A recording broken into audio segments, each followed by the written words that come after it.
So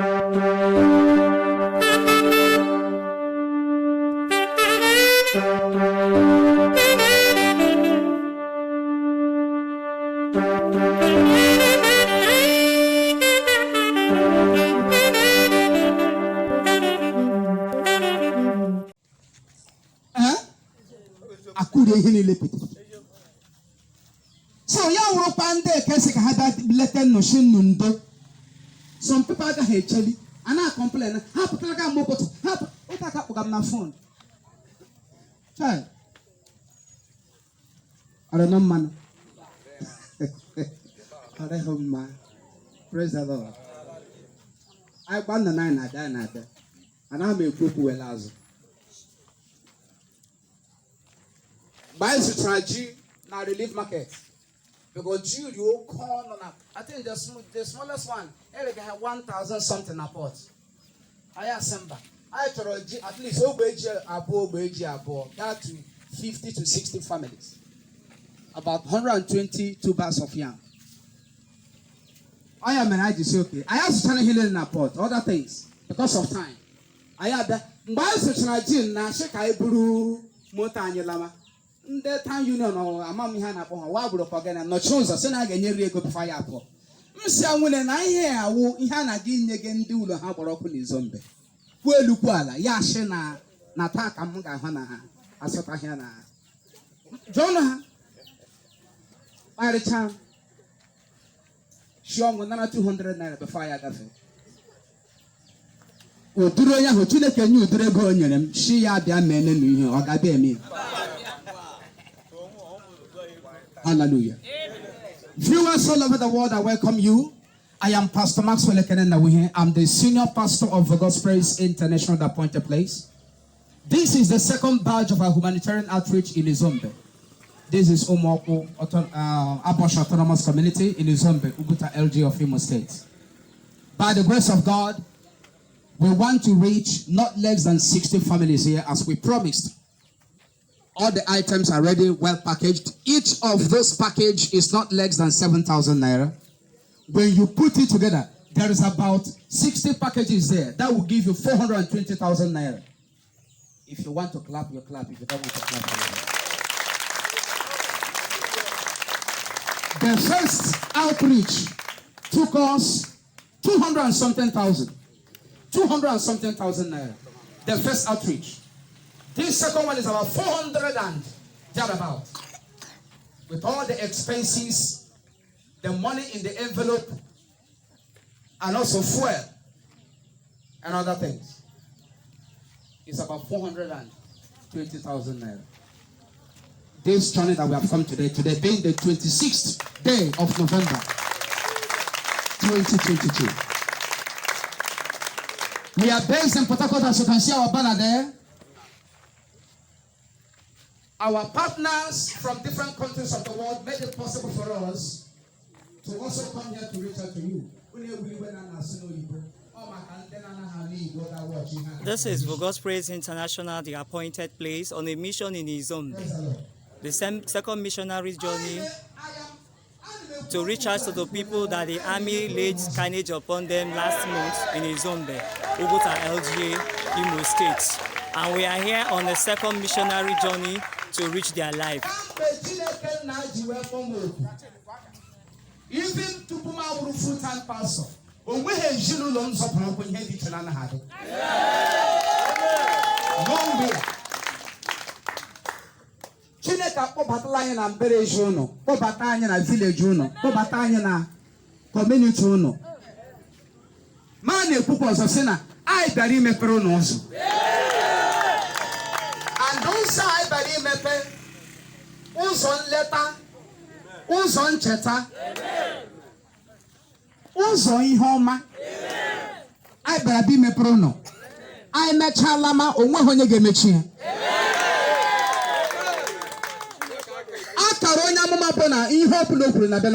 Yes, Lord. I told me that for Monyango. Man, watch out. Oh, when then dog, I will Mahala his to China as a back one or two things. It's it him and get to show you can. I get you no Chineke briefly, 5 or 10 minutes. Makanoya Zrian. Yosra by make I bury me. Was Joblo size no kai geziono. I am Hele Madanya Nihu. Sons of Chineke and Nakabin live with kind of Lanya Nihu. First Samuel, I agree and I'm Bembum Bibera. Managa Gopo, but Pinga Kefrafo. Yeah, we have many David. Oh, when I'm Babuli Oko, Ndaga Amalekites. The Amalekites came and burnt down everywhere. No house again for them to live in. Mandanya Nanoko, Mandarea, Orosho Muayani La, Omayani La Nacho Hacho. David did Konyaga, he came Daputeria. As my hair can't take Patramonia. David begged out, begged the room we cannot do his about. In moment, I get my mother.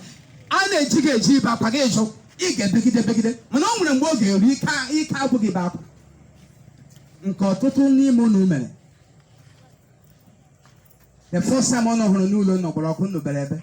O nwere nda kuro nwe ha na ada. O nwere nda chori joto pugbo nwe ha. Make it when you came again. I want to ba pa Kenya makasabia. David bere mo hio better. Mana o nwere otu ihe mere. Akwụkwọ nsọ wee sị ye mecha kasi onwe ya obi n'ime Chineke. Owu ni me dibia, owu ni me government. Owu ka hope uzodem makwere no governor, hope uzodem of Imo State. Owu ka the senators get no. Him and the politicians, e go to him also. Aba no to him also. Onwe nyam kpara ha o. Mana o selejire mana ha. David emegide kaso onwe yo bi n'ime Chineke. Mana akpọ no taa, ndu Umuokwu Aboshi autonomous community in Izombe. Kasie no mu no bi n'ime onye. Ewu ma anyi shimbe ihe emekọtara. Iwu ma ogbenye, iwu nne na nna, ihe emekọta gị. Iwu tenant, ihe emekọta gị. Ikpọsara iregerege i nwere shop, ihe emekọta gị. Onye ọbụla ihe mere n'Izombe mere, ana m akpọ no n'ụbọchị taa. Kasie okwu no bi n'ime Chineke. Maka David mere ọkụghị ahịa ime kwe ya ọ gaghị akọ gị agapụla gị agbamọbụ onwe ihe nọ na ya. Also, and it came to pass when David and his men were come to Ziklag on the third day that the Amalekites had invaded the south. By force, with total ube, Namma. The Kanda Shibure Bewebe. I want to come over. And Ziklag and smitten Ziklag and burnt it with what? Fire. Burnt it with what? Fire. Well, let him about Lona. I put out there. On him and David. No, but and the Bible went on to say in the verse 2. And had taken the women captives, and we are daring, they slew not any, either great or small, but carried them away, and went their way. So David and his men came to the city, and behold, it was burnt with fire. It was burnt with fire. And the wives and the sons and the daughters were taken captives. Then David and the people that were with him lifted up their voice and wept, until they had no more power to weep. Look at the verse 5. And David's 2 wives were taken captives, Ahinoam the Jezreelite, and Abigail the wife of Nabal the Carmelite. And David was greatly distressed, just like some of you, the men of Izombe. We are greatly distressed, for the people spake of stoning him, because the soul of all the people were grieved. It happened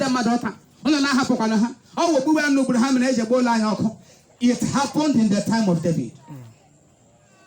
Come back yourself, verse 8. Now here let David were to watching a so let him get me. Mako Bajo the remember again. Shall I pursue after this troop? Shall I overtake them? And God answered him and said, pursue, for thou shalt surely overtake them, and without fail, recover all. Without fail, recover all. David ajọchine kole ihe ga-eme ọmtụma ha ọsọ aga m achụtali ha aga m ejideli ha njidekwelu ha ihe ha burule wee laa aga m anapụtakwa ha Chineke asị chụma ha ị ga-egide ha ana m agwa unu taa n'ụbọchị taa na unu ga-egide ha Chineke asị yes na ihe niile ha burule laa unu ga-eme gịnị ha ga-eweghachite ya one after the other ọrụ na eguru ya ala ị ga-anụ ebe akwụkwọ nsọ kwuru si yes na anyanwụ Chineke gwara David na o mere eme David apọpụ ọsọ ya na ndị agha ya ike apụpụla unu anụ ihe m na-ekwu ike agwụla gị maka ọ bụrụ na ike gwụ gị ị gaghị agba mbọ dịka ị kwesịrị isi wee gba mbọ ike gwụ gị the opportunity Chineke nna ga-eji wee restore ihe niile furu efu ọ gaghị eme ya ike agwụla gị ndị agha na-abịaghị akwa ike agwụ ha mgbe Chineke gwara ha sị achụmanụ ndị a unu ga-achụta ha unu ga-ejide ha ihe niile ha buru lela unu ga-anapụta ahịa n'otu n'otu ha chụọ ha ọsọ gide ha ihe niile ha bụ wee laa ebughachitesịa ya n'otu n'otu ihe niile nke mebiri emebi n'obodo a Chineke nna ga-emezi n'otu n'otu ụlọ niile gbara ọkụ Chineke ga-arụrụ unu n'otu n'otu property niile gbara ọkụ n'ime ụlọ ndị a niile Chineke nna ga-erestọ ya ga-eweghachite n'otu n'otu ajụkwala m otu ọ ga-esi eme maka na mmadụ abụghị chi echiche mmadụ na echiche Chineke awụghị otu Chineke nna nwere more than 1,000 ways o ji agwọ naanị isi ọwụwa more than 1,000 ways ka ọ bụla ọ lakịrị ya ewere ya ka ọ bụla ọ lakịrị ọ wee stylish God ịma ọ na-akpa nganga ọ ọgaranya ma otu esi eme ihe o nweghị ihe kọrọ ya ọgaranya n'ime Chineke n'ime mmụọ ọgaranya n'ime Chineke ọgaranya n'ime mmụọ abụ m ọgaranya n'ime Chineke ọgaranya n'ime mmụọ abụ m ọgaranya n'ime Chineke ọgaranya n'ime mmụọ abụ m ọgaranya n'ime Chineke n'ime mmụọ abụ m ọgaranya n'ime Chineke ọgaranya n'ime mmụọ ka bụrụ n'ụkwụ anyị Psalms 34 verse 19 says, many are the afflictions of the righteous, but the Lord will deliver him out of them all. Amen. Many are the afflictions of the righteous. N'ọtụtụ bụ mkpagbu nke ndị na-eme ezi omume, ọtụtụ ka ọ dị. Mkpagbu ndị na-ekpere Chineke, ọtụtụ ka ọ dị. Mana Chineke na-anapụta ha pụọ na ha niile. Ajụjụ wee bụrụ ịbụ onye na-ekpere Chineke maka akwụkwọ nsọ na-ekwu okwu gbasara ndị na-ekpere Chineke ọ sị na ọtụtụ bụ nsogbu ha many are the afflictions of the righteous but God will deliver him out of them all ma na-ajụkwa gị ọzọ sị gị iso na ndị a ndị na-ekpere Chineke na nwa Chineke nọ na mkpagbu abụghị isiokwu maka na Chineke ga-eme gịnị ka anapụta ya mere ọ bụrụ na ị na-ekpere Chineke achọrọ m ka ị were ohere a mepe ọnụ gị wee rịọ Chineke sị n'ụbọchị taa site n'ụbọchị taa gaba n'iru aga m ekpere gị naanị gị ka m ga-ekpere naanị gị ka m ga-efe olileanya m anọghị n'ebe mmadụ ọ nọ ntụkwasị obi m abụghị n'ebe gọvanọ ọ nọ ọgwụhụ gọvanọ ga-arụrụ m ụlọ a ọ wụrụkwadị na ị ga-esi n'aka ya wee rụọ ya otuto dịrị gị mana site n'ụbọchị taa gama agaghị m ekpere gị n'ihi na achọrọ m ka ị rụọ na m ụlọ agaghị m ekpebi ikpere gị n'ihi na achọrọ m ka ị na-enye m nri achọrọ m ikpere gị site n'ụbọchị taa wee gama n'ihi na gị na ndụ m dị gị n'aka akụ na ụba niile dị gị n'aka ụlọ a na-arụ arụ gị ihe niile ka dị mma si n'aka Chineke na-abịa ya mere ọ dị mma ka m kpere gị ka m tụkwasị gị obi ndị dị otu achọrọ m ka unu were olu na elu bido kpewe ekpere rịọwa Chineke maka mgbaghara otu ọbụla unu si wee mejọọ ya in any way you have sinned against him in any way you have gone contrary to his injunctions and his will begin to ask him to forgive you rịọ ya maka mgbaghara rịọ ya maka mgbaghara rịọ ya maka mgbaghara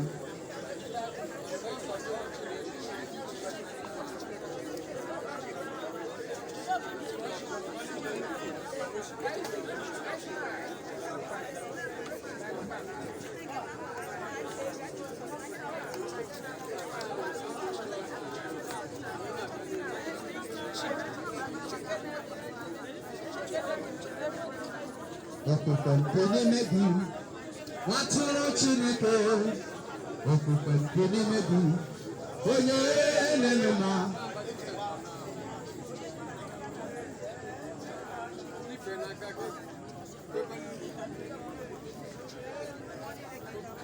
okwukwe m dị na gị nwatụrụ Chineke okwukwe nke n'ime gị onye na-eme ma. Can you sing that song?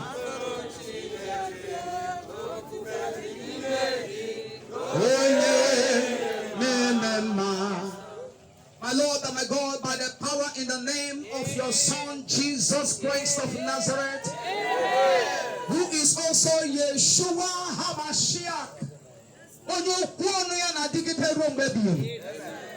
onye naanị abụ etete obiesike, onye naanị abụ okwusia ọgwụ, onye naanị abụ chi na-agbara ndị ọtụtụ, chi na-alụrụ ndị ọgụ, onye na-eleta ndị a na-emewu emewu, onye na-ehicha anya mmiri ndị na-ebe akwa. Anyị ekele gị otu isi wee kpọbata ya obodo a ọzọ n'ụbọchị taa, ịbịa leta ndị a niile ihe ike megidere, ịbịa legide ndị a niile ndị amị na ndị otu ha gbariri ụlọ ha. Onye nwe m na Chineke, o wee bụrụ mmasị gị na ga-abịa ebe ọzọ n'ụbọchị taa. Anyị abịala, anyị ahụla ha niile, anyị agwala ha okwu gị, kasie ha obi n'ime gị. Ọtụtụ n'ime ha ekpebiela site n'ụbọchị taa na ha ga na-ekpere gị wee gaa n'iru. Ma na-arịọ gị maka amara, amara ka m na-arịọ gị, amara ka m na-arịọ gị n'isi ha niile n'otu n'otu. Maka na ọ bụrụ na Jehova ewu gị ụlọ n'efu ka ndị mmadụ na-adọgbu onwe ha n'ọlụ, ọ bụrụ na Chineke nakwa usu niile ka ndị agha nke esiri anyị ozi a ka anyị bịa ebe a, ọ bụrụ na owuwe ụlọ ndị a gbara ọkụ n'efu bụ nkwa nke gọvanọ. Ma na-akpọ okwu gị sị gị, Chineke biko were ha ụlọ ndị a, were ha ụlọ ndị a. Ihe niile ha tụfuru Chineke site n'ụzọ dị iche iche weghachite wee nye ha. Ha ekwele gị nkwa na ha ga-ekpere gị, nye ha ike na amara ka ha guzosi ike na mkpebi ha nwere n'ụbọchị taa. Gọzie ha, gọzie ezinụlọ niile a n'ebe a, gọzie vileji a, gọzie kọmuniti abụ Aboshi, gọzie Izombe, gọzie ndị niile nke na-akpa nkata otu a ga-esi wee mee ka ihe a wee gazie. Ma ndị eze, ma ndị kabinet ya, ma ndị vileji, the village chairman, ndị nye na ya na-arụkọ n'ọmụmara dị iche iche, bụ ndị na-agba izu na-eme meeting upon meeting otu a ga-esi wee mee ka obodo a wee gaa n'iru ọzọ. Gọzie ha niile n'otu n'otu. Anyị na-ekwubi okwu onye ọbụla nke ga-akwachi ihe ọma Chineke chọrọ imere ezinụlọ ndị a niile. Chineke na kpee ha ikpe, kpee ha ikpe n'otu n'otu. Metụ ndị mmadụ aka n'obi ka ha bịa leta ha. Mgbe ị ga-emesi nke Chineke na anyị niile ga-ewetara gị otuto n'aha Jesus Christ of Nazareth bụ onye nwe anyị. Onye ọbụla tie amen. Hallelujah. Anyị ga-agbapụ ọsọ na ebe a ka anyị ga-anọ. Onye dekọrọ aha ezinụlọ ndị a niile, achọrọ m ka akwụkwọ ahụ pụta maka o ruole mgbe anyị ji enye ha ihe ha ji wee bịa. Yes, o ruola mgbe anyị ga-enye ha ihe ha ji wee bịa. Anyị achọghị onye ọbụla nọrọ nga ọ nọ. We don't want a rowdy session now. This is time for distribution of the relief material that we came with to Izombe. Today, the 26th day of November 2021, and today is Friday. It's approaching 6:20, 6:15 p.m. Uguta Imo State. This is time for the relief materials, the foodstuff to be distributed to them one after the other, and they will be called by names before they will come back.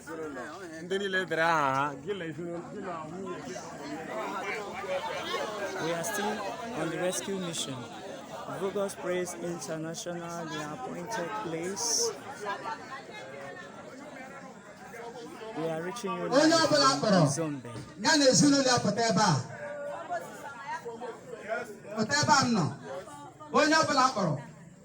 The lead pastor, Pastor Maxwell Nnawuihe, on a rescue mission. Okay.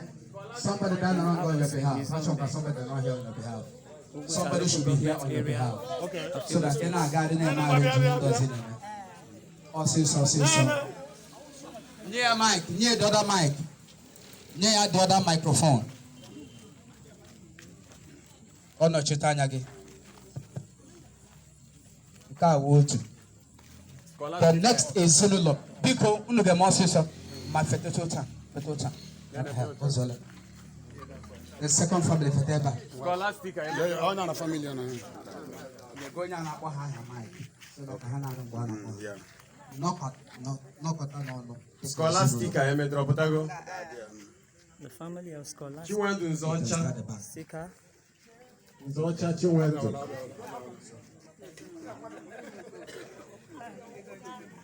Yes.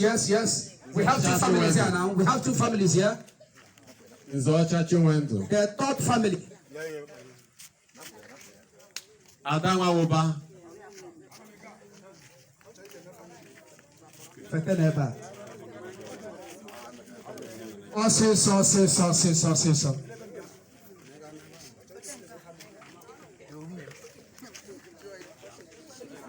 Are you calling them three families together? One. So how do you know the one that you called? Adama Woba. Magdalene Nana. Rosaline Ndode. Gobala patrama kaya mana na ha patala. Nyembairo. Catherine Okebata. Gobala patrano sema kaya kamera no patala bikon. Catherine Okebata. Ogochi Wadibia.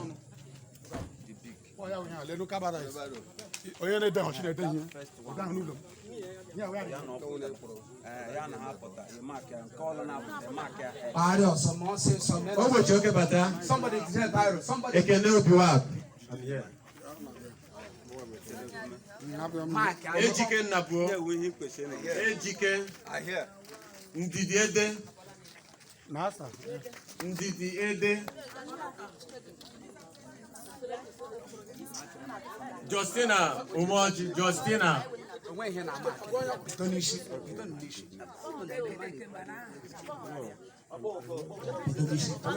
Ifeoma Osisioma. Scholastic Emedro. Chiwendu Nzocha. Adama Woba. Moses Okorie.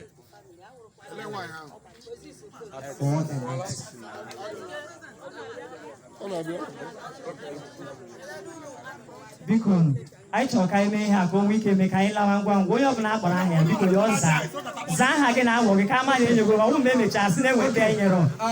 In my head, Gameno, for the name of I had a quarry, the home. Here, Gamuba, Agamene, Shaman, no her. Go poor, put your hello when you get a mess in our war, because we're poor. On your opera, pata. Ye were you would have a geek, Calente, Gadija. Macono name here last time, or the home. Ozzy Hagamena. Nda Potrubua. Again, Oya, get ready for that. Get ready.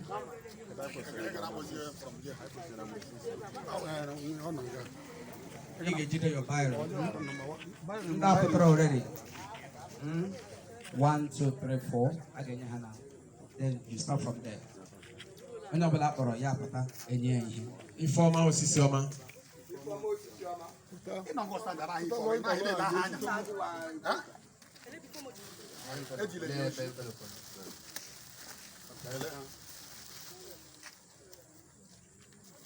Scholastic Emedro.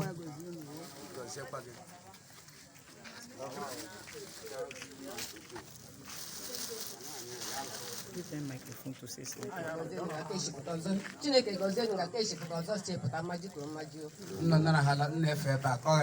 Chiwendu Nzocha. Bicycle no, eba ho machine no. Chiwendu Nzocha. Onye obela na ya gafe eba. Ọsịsọ. Ihe nọ nga wụ ma rice o, ma indomie o, ma ji o, ma detergent eji asa akwa. Ọhịa na ebe a. Ana m asị ka Chineke gọzie unu. Ụkwụ unu ji bịa ebe a, unu ga-ejikwa ya n'aha Jizọs. Amen. Ada Nwauba. Fee ebe a, fee ebe a. Ada Nwauba.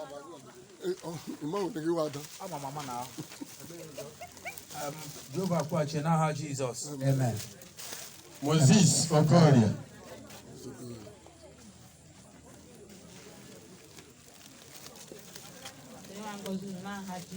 Amen. Whatever. Ada Nweke. Ada Nweke.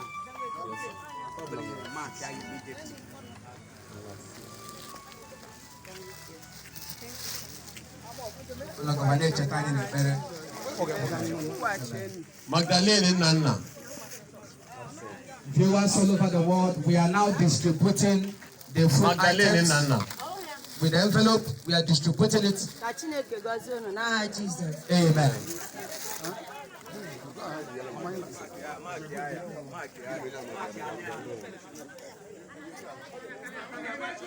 Roslyn Ndode.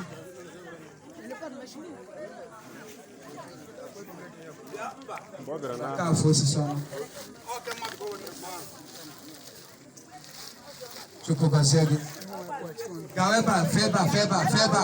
Onye ọbụla na trinity ya gafee ebe a. Onye ọbụla na trinity ya gafee ebe a. Roslyn. Fete n'ebe a. Kamara ndị onye rube. Catherine Okebata. Anyị achọghị mkpọtụ. Yes.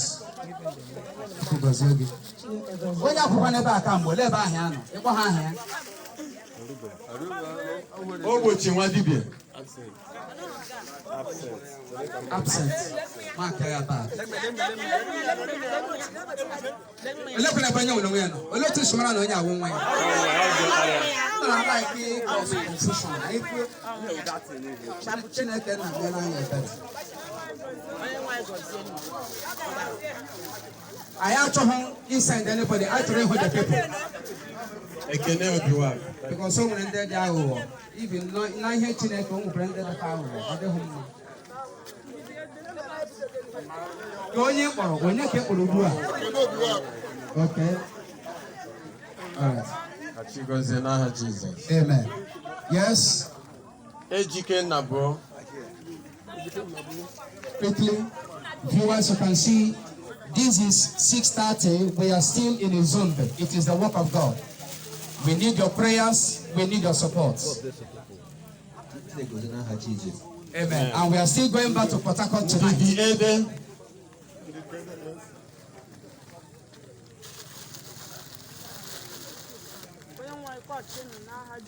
Amen. Justina Omoji. Where melody flashlight? Ania? Where you from Oji? Jumper. Oh, no, Suzanne Nwachi. Suzanne Nwachi. Hello.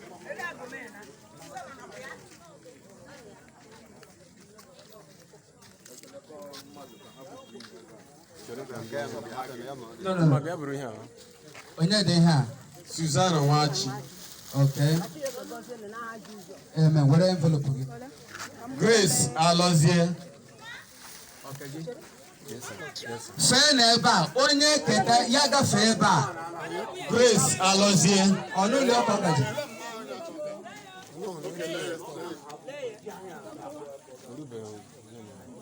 Grace Biaweba.